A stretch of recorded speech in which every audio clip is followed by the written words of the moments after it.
Hello and welcome to News9. We have amidst us a man who is a spiritual leader, a thinker, but most importantly, current guide of Heartfulness, which is a global organization which talks about inner transformation through meditative practices.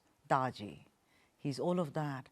But most importantly, he's somebody who has a long list of best-selling books to his credit. The Heartfulness Way, Designing Destiny and the Power of Paradox. Namaskar, Daaji. Namaskar, Sudhaji. Thank you so much for making the time to speak with News9. Pleasure. I did some research with the people who are with you here, and they said that he's been asked this question many times, but I have to begin from the beginning. You know, your journey is really fascinating. It's unusual and it's very inspirational, considering a pharmacist who's in Gujarat. He veers towards the Sahaj Marga, works with Ramchandraji, and then his journey begins. He goes to America. I have a different take to the question, Daaji. The take is, did you choose the path or did the path choose you? In retrospect, what do you think? I have total clarity now. When I started, I thought I found the path. Okay. Later on, after many years of practice, when I introspect and say, how did I got connected with Sri Ramchandraji? It was just a joke. Okay. And joke was like this. I used to meditate on my own, just closing my eyes and really not knowing what to do during that process. So I would naturally remain restless. Okay. So one of my friends, he was from Zambia, Indian from Zambia. He kept watching me over days and he says, Kamlesh, you're wasting your time. Okay. Let me take you to a lady, she'll put you in trance right away. Okay. I said, why not? There's nothing to lose. So he took me to one lady, householder, Orthodox Marwadi family, and she introduced me to this system. So when I look behind and say, did I really choose it? No. Just some accident, some coincidence that triggered me and pushed me into this. Exactly. And the very first session when she asked me to start meditation, she explained to me first in maybe 30 seconds how to meditate, because the process is very simple. More than a process, what was important was the transmission from her. And that transmission was magical. I closed my eyes, and as soon as I did that, I was transported to a different level, as if I was engulfed by a cloud and gone, disappeared in those clouds. And so much so that I lost total awareness that even I was lost. You know, often you understand that, oh, I am lost, but that even the idea that I was lost was also gone. Right. And slowly this awareness peeped in, slowly, and with that creeping in of the awareness, I see the golden hands of Rama Krishna Paramahansa. Just the hand, no face, just the hand. Just reminding me of my association with him. So would you agree that you veered towards it and you still do not know what was propelling you? Why I'm asking you this is, I have tried it. I couldn't finish that journey. I spoke to a lot of my colleagues and other people who are actually very young people, you know, millennials and what we call Gen Z. Zen. They know all these words, operative words, but they're lost. Like you say, that you were lost, but in a beautiful way. They are lost and they are confounded and confused. So I'm going to ask you about meditation. How does one meditate? Is it through the mind or is it through the heart? Because the heart wants it, but is the mind allowing it? Let me define you what meditation is all about. Meditation in Sanskrit is dhyan. It's called dhyan. And this word dhyan, if you split it, it is di plus yan. Di is repeated twice or thrice in Gayatri Mantra. Dhiyo yo na prachodayat. Dhi mahi, dhiyo yo na Yo, yes. prachodaya, right? And what is this dhi and dhiyo? Ultimate wisdom. So we understand the first part, the ultimate wisdom. Yan means a vehicle. Vehicle that transports us to ultimate wisdom is dhyan. It's very impossible to find such a definition in any of our holy literature. Often we get carried away with this idea that what it does to you. Oh, you become zombie, you become transported to a level called samadhi. But no one seems to have attained state of samadhi. They always say you will attain it after death. So here I would like to tell people that you can experience that here and now, whether you have faith or not. Just be willing to experiment it. Right. Now, when we say it's a vehicle that transports you to a higher level of wisdom or the ultimate wisdom, vehicle needs fuel. Yes. What is that fuel in the process of dhyana? And that's what I call Adisakti. Adisakti is the original energy or original Sakti that prevailed before the creation. Adi Sakti. Yes. Adi means before the creation. Yeah, true. So we tap into that. And who can tap into that? One who has mastered that. And my Guruji, Babuji Maharaj, and his Guru, Lalaji, they were experts in this. And they revived this age-old technique of tapping into Adisakti, withdraw it and transmit it to individuals who are craving to attain such a state of samadhi. So process can be anything. It is just like your mental diversion. But while doing that, they infuse you with that energy that transports your consciousness to higher levels. So to me, process is not that very important. You can be meditating on so many things, yet it will pull you towards where it matters, the heart. The heart. Heart. Because whatsoever you want to feel, heart is the gadget where you feel everything, not the mind. Mind is logical and apparatus for thinking. Nothing wrong with the mind. I can train my mind over the years, over practices, to make it think what I want it to think. Okay. You know, we live, no, I did not, but then this generation lives in the age of social media, you know, which is, again, it's a question that the young people asked me. They say that, you know, we post something on social media and we are criticized, we are shamed, we are ostracized. The question is, why does not he or she like me, right? So I told them, but you don't even know that person. So why does it matter to you so much? So I said, I'll ask Daaji this. They said, sure, we do not know, but it creates a darkness in our minds that we are not good enough, because the island that they live in is social media, and there they are being rejected and pushed. How do you push the darkness, Daaji, when it comes to these things, these fears, constant paranoia, neurosis, that they all, you know, that no one likes us?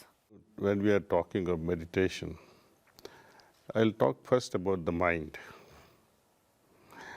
Often people criticize the mind itself. They say it's your biggest enemy, like social media.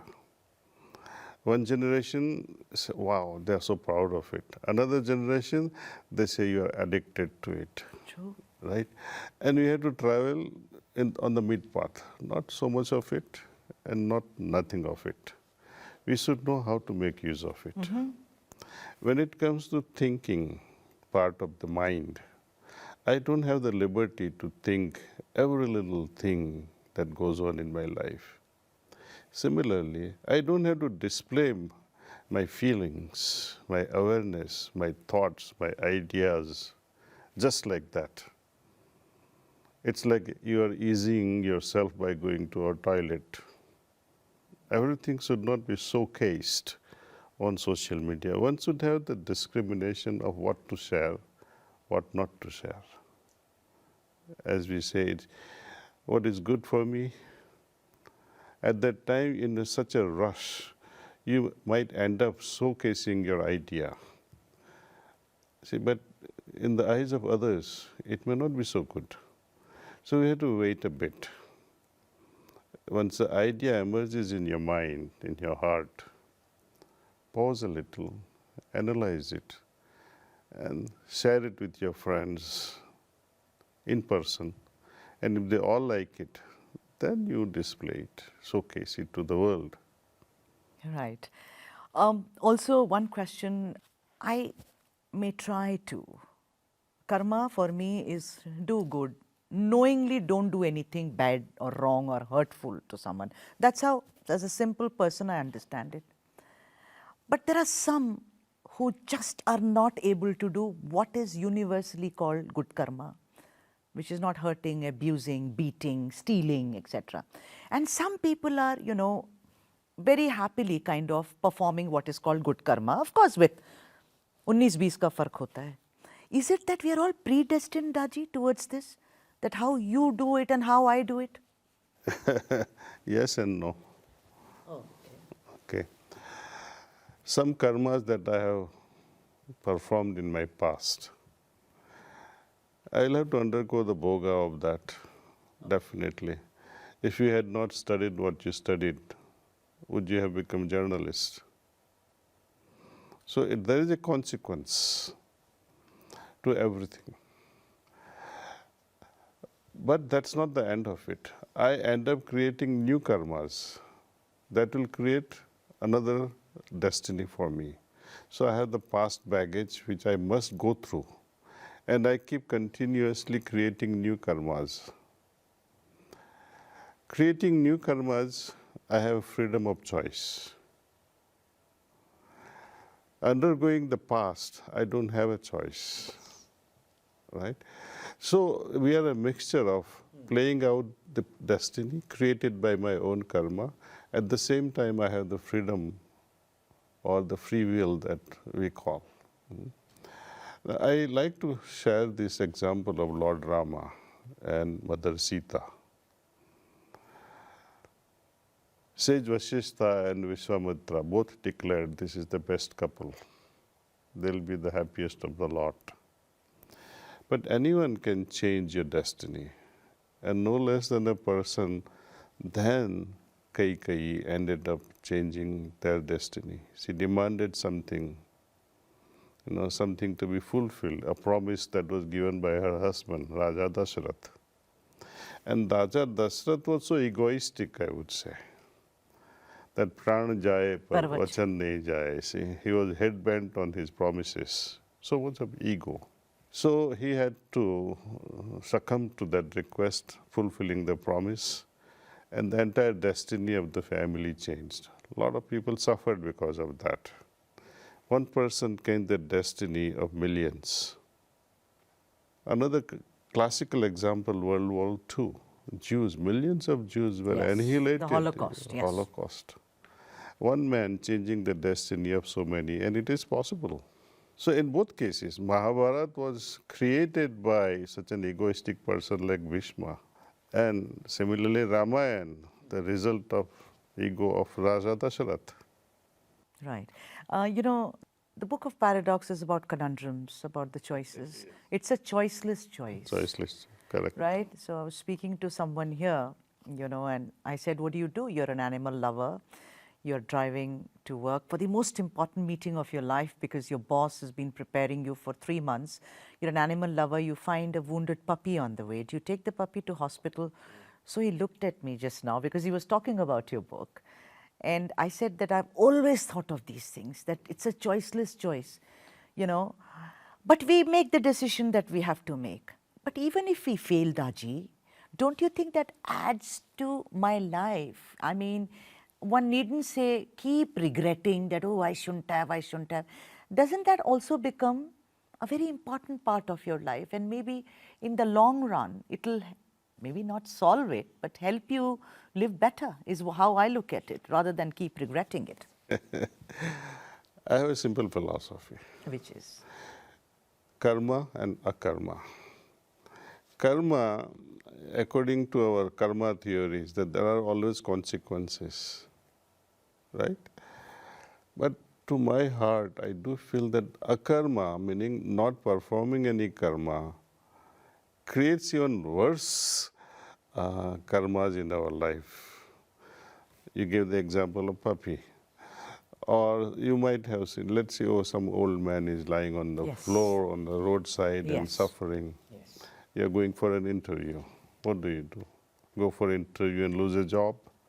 Or pick up that old man and take him to a hospital? Or in the hospital itself, one lady is screaming, "Doctor, I have so much of pain, so much of pain." And doctor is in a rush and says, "Look, I'll visit you and give me 10 minutes. I have some important work." Comes back, and by the time that lady is passed on. So something you could not do, could not attend, creates more impressions. It creates more emotional baggage in your heart than anything else.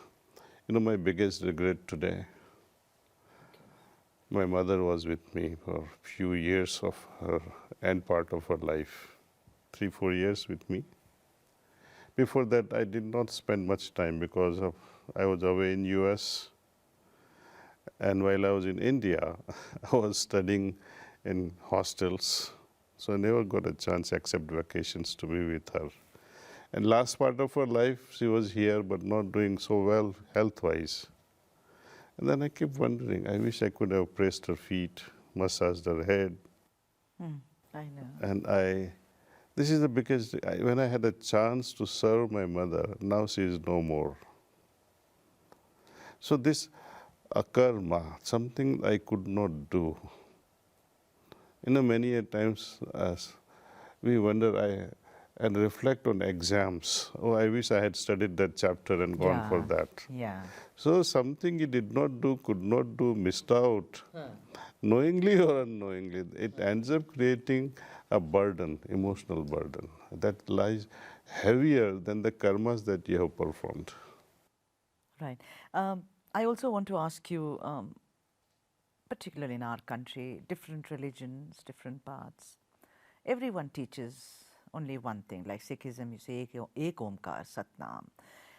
Whatever be the religion, and they teach you to be compassionate, to be kind, to shed your ego and look inwards.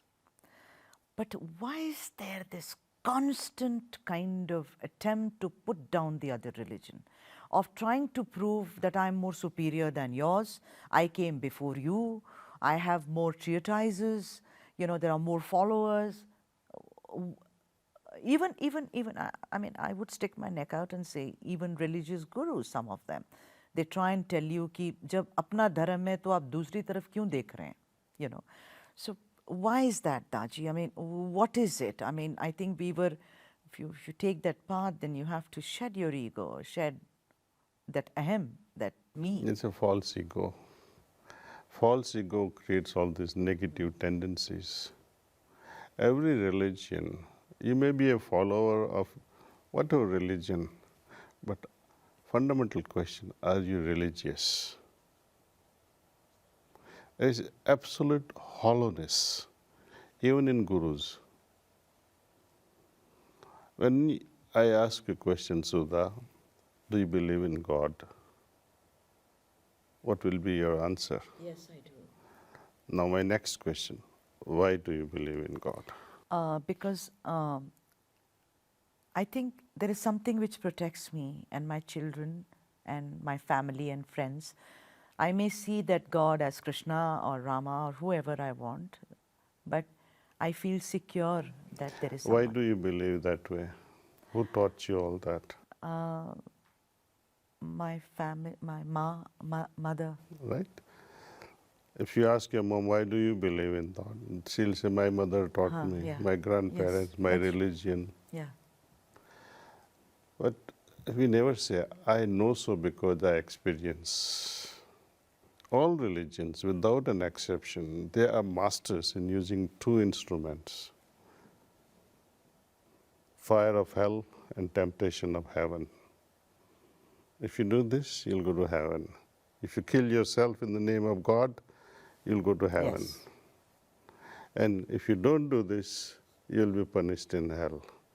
These two instruments masterfully drives all religions.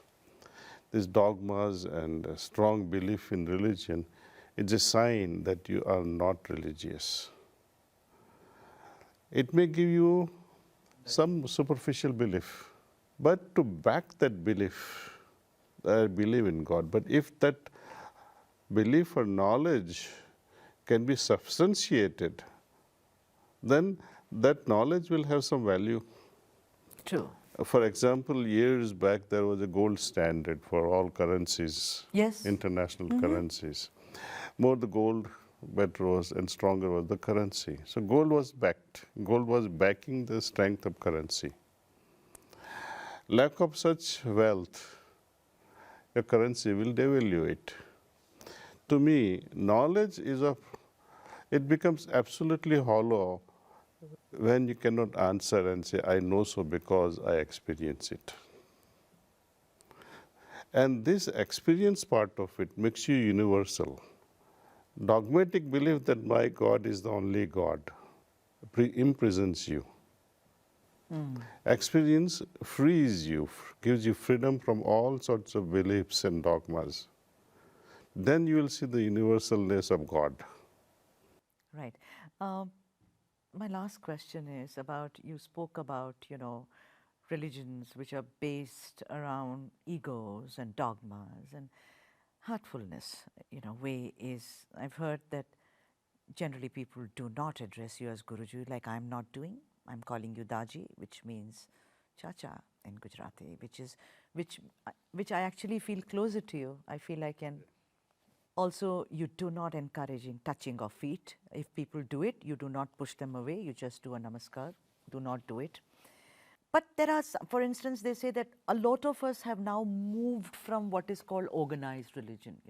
What I mean by that, in very simplistic terms, lighting a lamp and writing agarbatti, ghanti, and all that, it's not there. They said that we have chosen a path. Amongst all this, Daaji, whether it's a family, whether it's a company I run, my fear is that if I allow them equality, I may one day lose respect. You think one is mistaking power for respect, Daaji? It's always the case. Power and respect, they play out when you lose the awareness that you belong to one source. When you try to prove that I'm better than other. My Guruji's one fundamental teaching, he told me, don't think yourself to be great. Nothing wrong in thinking yourself to be great either. But always think the other person is greater. That dissolves all these power games, respect. It arises naturally. So there's formula, think yourself to be great, nothing wrong. But always think, person in front is greater than me. So naturally that respect will arise, you see. Right. Another thing, spiritually speaking, these symbols that we are taught all across, be it Islam, be it Hinduism, be it Christianity, Judaism, Buddhism, everyone has some sort of a ritual. And all rituals have some level of significance. For example, bindi, a married woman wears in India, right? It has a significance. They are meant to give you indirect message. And that message is very simple. It says, light a lamp means bring some light in your life. And you can bring some light in your life only when your heart is kindled with awareness. Right. So light that lamp within your heart. So we meditate on the divine light in the heart. symbolically speaking. So there is no, later on, after some time, you feel, "Okay, I'm doing it already within my heart." This external lamping has taught me how to go inside. So it's not that you abandoned it, now you have transcended it. See. Your life should give a message, creating piety in others, creating arousing love and compassion in others. If my lifestyle cannot serve that much of purpose, then what's the use of this life? And on that note, Daaji, thank you very much for speaking with News9. Thank you indeed. Thank you, Sudhaji. Thank you. Namaskaram.